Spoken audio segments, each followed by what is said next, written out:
A few tips about the instrument, the medical instrument, as far as how it works.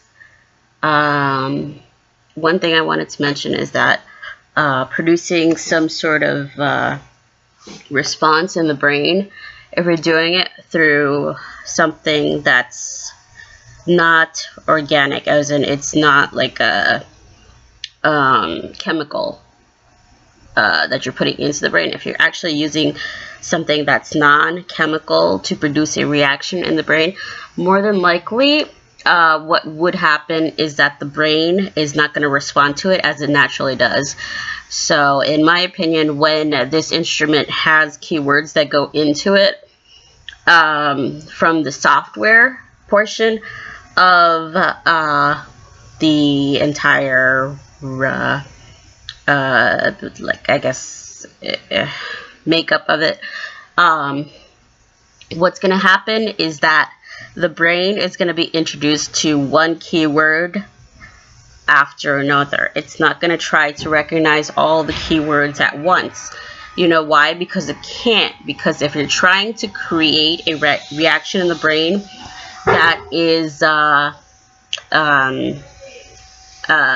organic, then you put in products that can actually go into the different cell layers of the brain, into the cell itself. But what this is actually doing is introducing a slight impulse, which is really like a wave. It's a physics term, and a wave itself is actually going into, let's say this part of it is the muscle or the brain tissue, right? So it's going to produce a wave that basically shakes the muscle a little bit, and that's usually what happens if you're trying to move the muscle of the person or the monkey or what have you as your patient or subject. But the problem with this is that since it is a synthesized reaction, meaning it's not a real reaction in the brain, it's actually like a fake reaction